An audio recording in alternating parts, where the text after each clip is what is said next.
Hello అండి. అందరూ ఎలా ఉన్నారు? నేను బాగున్నాను. మీరందరూ కూడా బాగుండాలని మనస్ఫూర్తిగా కోరుకుంటున్నాను. క్యారెట్ హల్వా అయితే చేశాననమాట. ఫస్ట్ టైం ప్రిపేర్ చేశాను. ఎలా ప్రిపేర్ చేశాను ఏంటి అనేది వీడియో అయితే షూట్ చేశాను. పిల్లలు చాలా రోజుల నుంచి అడుగుతున్నారనమాట, క్యారెట్ హల్వా చేయి మమ్మీ అని. క్యారెట్స్ అయితే ఎక్కువగా ఉండే, ఒక 1 kg అంత క్యారెట్స్ ఉండే.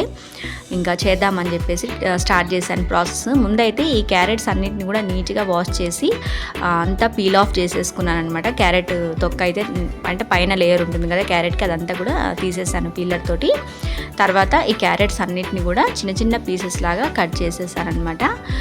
వీలుంటే మనము సన్నగా తురుముకోవచ్చు అంట, కాకపోతే చాలా ఉన్నాయి కదా టైం ఎక్కువ పడుతుంది అని చెప్పి నేను మిక్సీలో వేసి కొంచెం పొడి పొడిగా గ్రైండ్ చేసుకున్నాను అనమాట. ఈ విధంగా చిన్న చిన్న పీసెస్ కట్ చేసుకొని మిక్సీ గిన్నెలో కొన్ని వేసి పౌడర్ అయితే చేసుకున్నాను.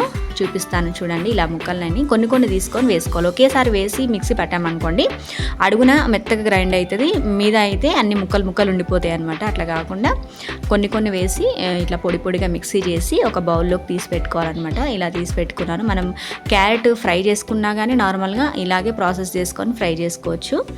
ఆల్మోస్ట్ అందరికి తెలిసే ఉంటుందిలేండి, ఎవరికైనా తెలియకపోతే ఒక ఐడియా వస్తుందని చెప్తున్నాను.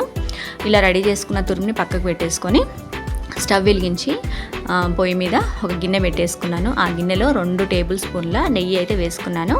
ఈ ప్రాసెస్ మొత్తము నెయ్యితోటే చేస్తామన్నమాట. ఎలా వస్తుందో ఏంటి టేస్ట్ అనుకున్నాను, కానీ బాగానే ఉందండి టేస్ట్ అయితే. డబుల్ కా మీఠా ఫ్లేవర్ లాగా, డబుల్ కా మీఠా టేస్ట్ లాగా అనిపించింది నాకైతే.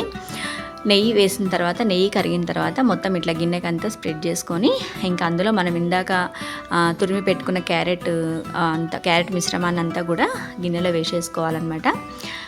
ఇలా వేసేసుకొని వీడియోలో చూపిస్తున్న విధంగా మొత్తం కూడా ఆ నెయ్యి అంతా కూడా ఈ క్యారెట్ యొక్క మిశ్రమానికి పట్టేటట్టు మొత్తం కలిపేసుకొని మంటనైతే సిమ్లో పెట్టేసుకోవాలి కంప్లీట్గా. ఎందుకంటే క్యారెట్ ఊరికనే అడుగంటుతుంది, మాడుతుంది కాబట్టి ఇంకా మూత పెట్టేసుకొని ఒక 5 minutes మగ్గనివ్వాలి. ఒక 5 minutes తర్వాత ఇలా మూత తీసి చూస్తే కొంచెం కుక్ అయిపోయి ఉంటుంది.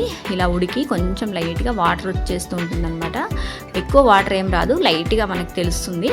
ఇంకా అందులో పాలు అయితే యాడ్ చేసుకోవాలి. ఇప్పుడు నేను 1 kg తీసుకున్నాను కదా, 1 kgకి ఇట్లా మన దగ్గర కప్స్ ఉంటాయి కదా, ఆ కప్ తోటి ఒక 1.5 cup అయితే పోసాను పాలు. అంటే మరీ ఈ క్యారెట్ తురుమంతా ఇట్లా మునిగిపోయేటట్టు కాకుండా కొంచెం పోసుకోవాలన్నమాట. ఒక 1.5 cup అయితే నేను పోసాను. మరీ వాటర్ లాగా ఉండేటట్టుగా పోయకుండా కొంచెం మీడియంగా పాలను పోసుకొని కలుపుకోవాలి. ఎక్కువ పోసినా ఏం కాదు, పాలల్లో ఉడుకుతుంది.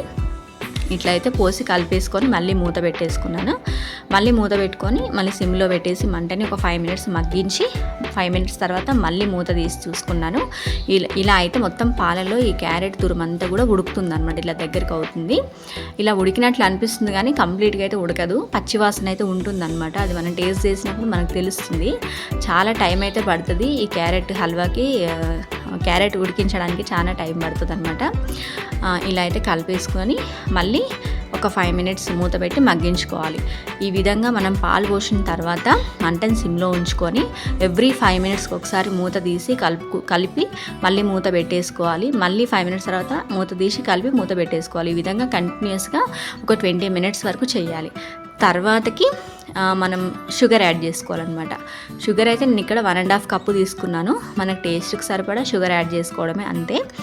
ఇప్పుడు మళ్ళీ అంతా కూడా ఒకసారి కలిపేసుకోవాలి. షుగర్ వేసుకున్న తర్వాత ఈ ప్రాసెస్ అంతా కూడా నేను యూట్యూబ్లోనే చూశానండి. నేను ఇప్పటివరకు ఎప్పుడు చేయలేదు, ఫస్ట్ టైం చేశాను కాబట్టి షేర్ చేస్తున్నాను. సరదాగా వీడియో తీశాను, మీ అందరికీ కూడా షేర్ చేసుకుంటున్నాను.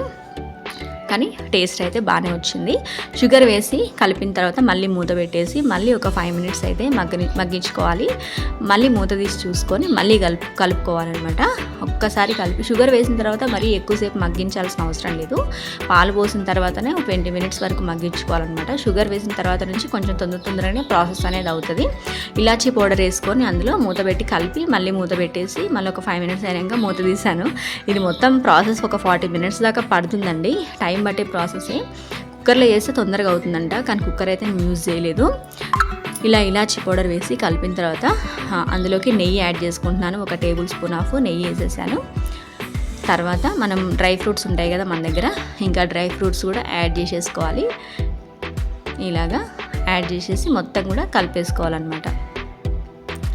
ఈ విధంగా మొత్తం కలిపేసుకొని ఇప్పుడు మూత పెట్టాల్సిన అవసరం ఏం లేదు. ఇలాగ కలిపేసుకొని మగ్గించుకుంటూ ఉండాలి. లాస్ట్లో కూడా కొన్ని పాలు అయితే యాడ్ చేసుకోవాలంట. ఇక్కడ నేను కొన్ని పాలు అయితే యాడ్ చేస్తున్నాను. ఒక పావు కప్ అంతా యాడ్ చేసినట్టున్నాను, మరీ ఎక్కువ కాకుండా ఒక పావు కప్ అంతా యాడ్ చేసి కలిపేసాను.